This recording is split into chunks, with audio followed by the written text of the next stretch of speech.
Welcome back, AP. Just going through some other stuff today.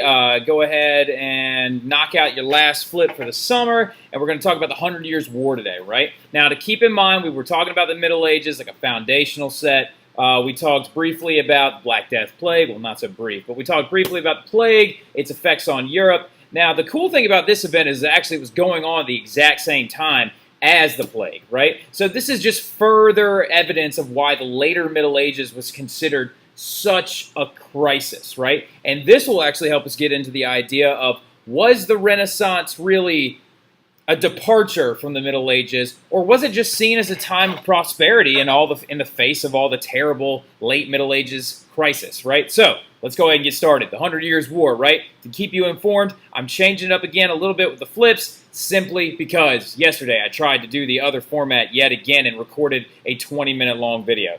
So let's see if we can avoid that, because y'all know how I am. I tend to ramble, right? So anyway, the 100 Years' War, 1337 to 1456. Wait a minute. Isn't that 116 years?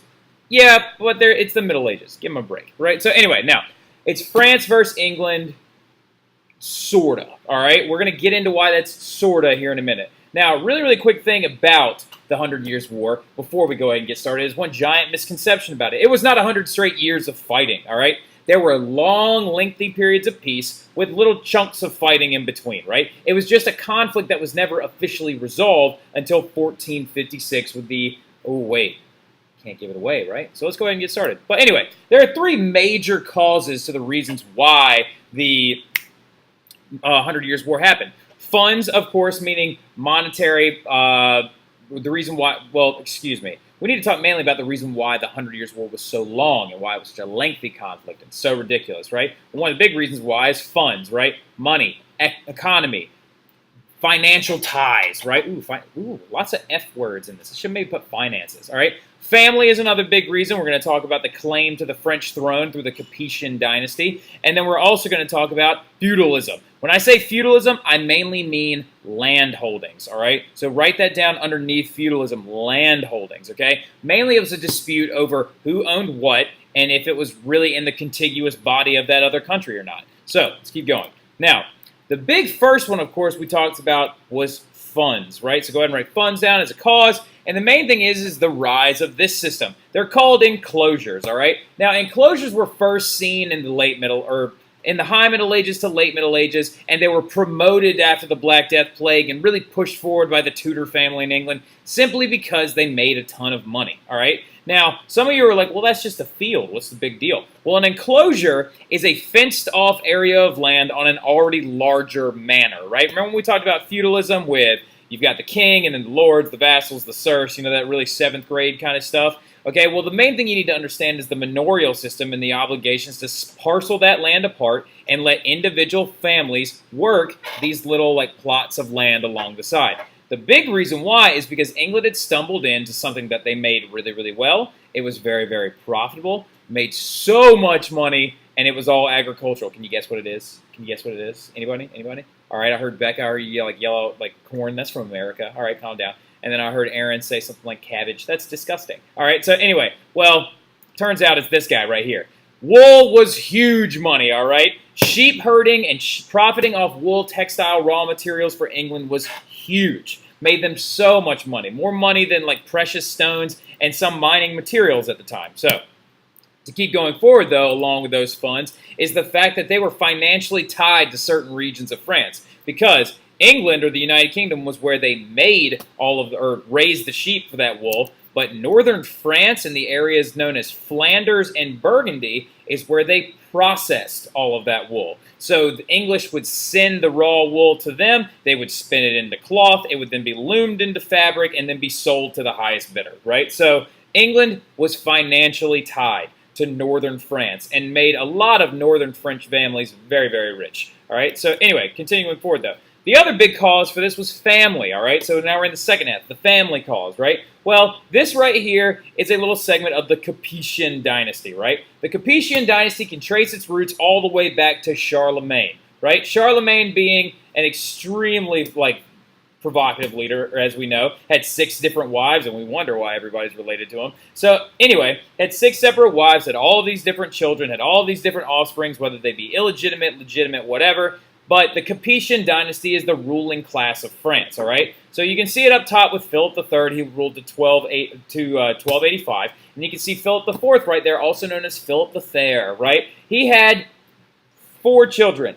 He had Louis and Philip, who both ruled over France at one point in time. And then he had Charles, right? Well, the thing about Charles is after Charles died, no surviving sons of the Capetian men were left around. However, there was one non-Capetian descendant that lived in England. His name was Edward III, born of Philip the Fair's daughter, Isabella, because she married the King of England, Edward II. That was usually always marriages at the time during the Middle Ages were like diplomatic treaties. All right, it's really messed up when you think about the status of women. But Edward III resides in England. He is not a Capetian by name, but he is by birthright, and he is the closest related to Philip the Fair, the last remaining king, or excuse me, Philip the Fair and Charles IV, right? But here's the thing.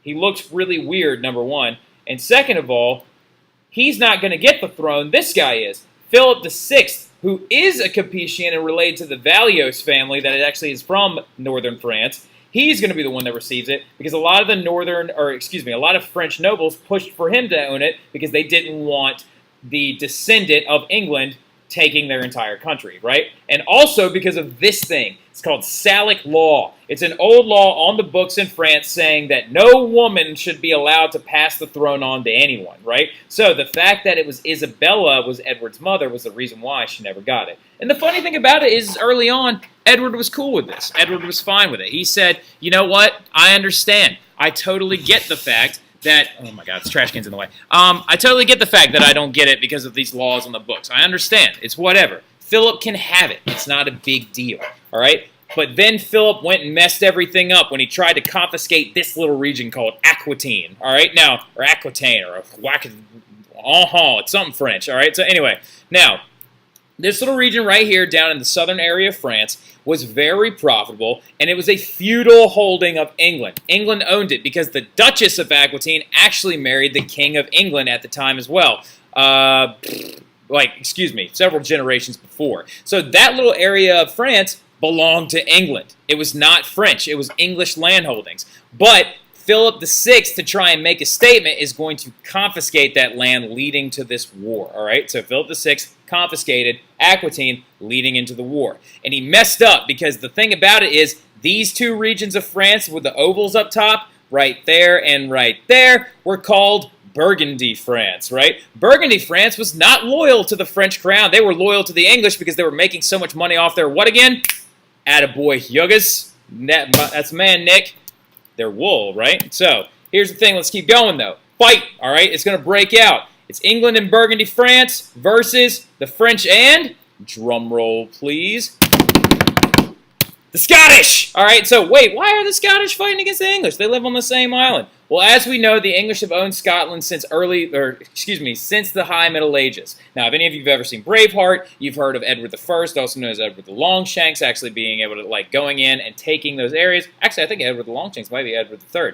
I'm going to look that up. But anyway, so the Scottish holdings by the English were a very, very, how do I put this? Political, devastating, warlike, extremist, very, very radical thing, okay? So, the Scottish actually allied with France to try and embarrass the English and fight for their freedom. So you've got Burgundy France, which is one of the coolest flags I've ever seen, and then the English against the French and the Scottish, right? So, before the fight breaks out, then you got to think about why would anybody want to fight this war? Because in the early phases of the war, a lot of the English and the French were like, wait a minute, we already confiscated it, so why am I going to go fight this war? Of course I'm going to fight this war. I live in France, right? But then the English actually, a big thing about them was Edward had to drum up people to actually come in and fight for him because a lot of people were like, why do we care? They're French. Who cares? So he actually had one of the very first uses of propaganda, and he used the church. This is actually really cool. It's more of a fun fact.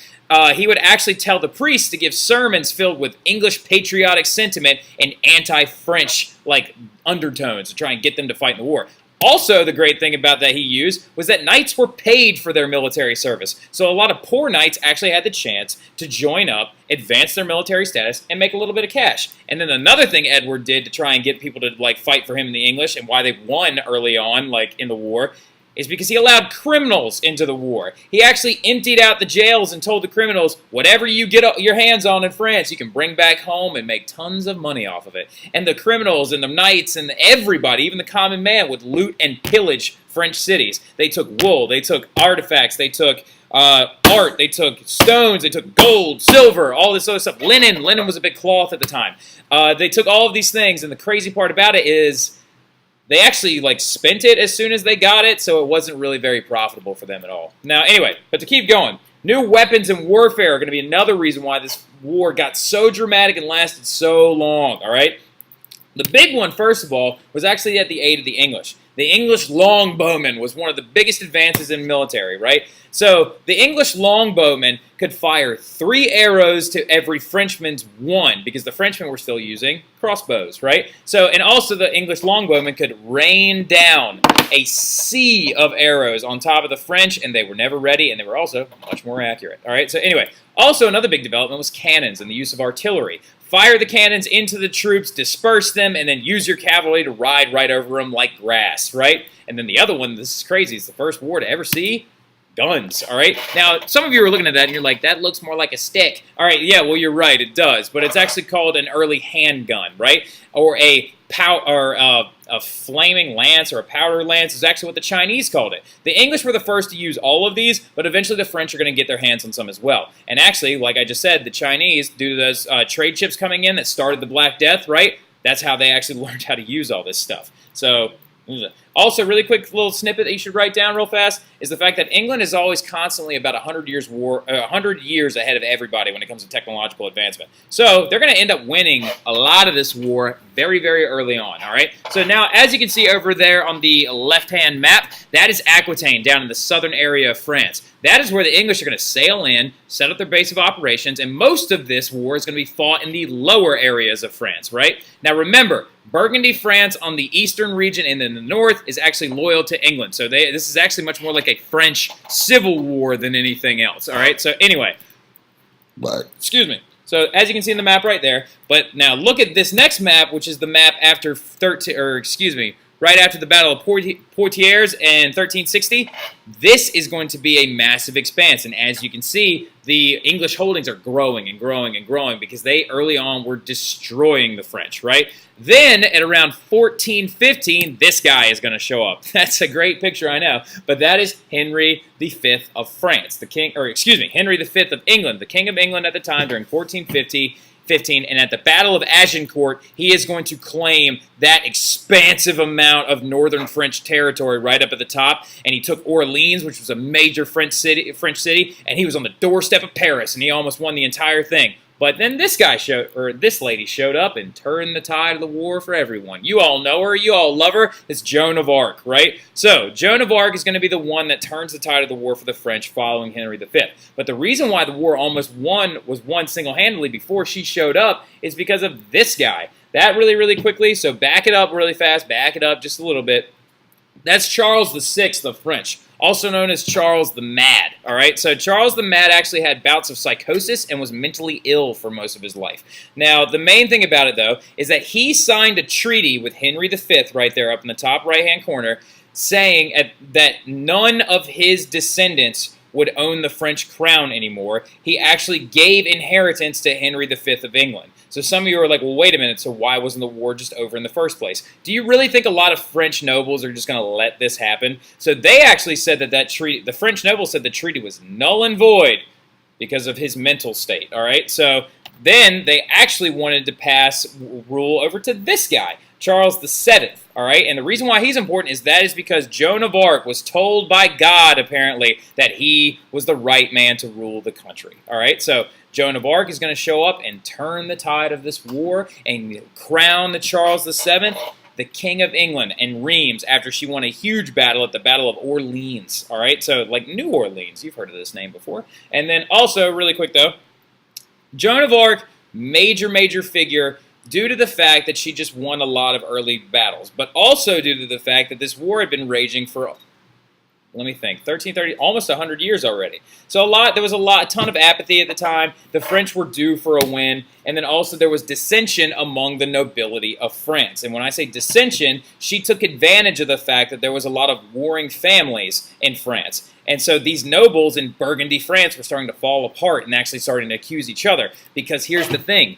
During this war, do you think they were receiving really big shipments of wool anymore and making all of their money? No, of course not. So she actually sprung on top of that and led major victories in several battles in northern France, all right? And then right here, as you can see, France is all orange because by the time of 1453, which is the end of the war, they will be expelled. They will expel all of England from there because these guys, the Burgundies, actually switched sides and joined back up with the French crown. All right, so really quickly, fun fact, though, about Joan of Arc. We all know that she was burned at the stake by the English, but actually really screwed up thing is that the Burgundy French family were the ones that captured her at Orleans, and they held her for ransom for Charles VII, but he refused it, and then then they sold her to the English, and the English wanted to use her as a big statement piece. And so, like, to try and kind of, like, harbor a bunch of anti-war sentiment, but actually it didn't work out for them, and it actually enraged the French even further, and they are actually going to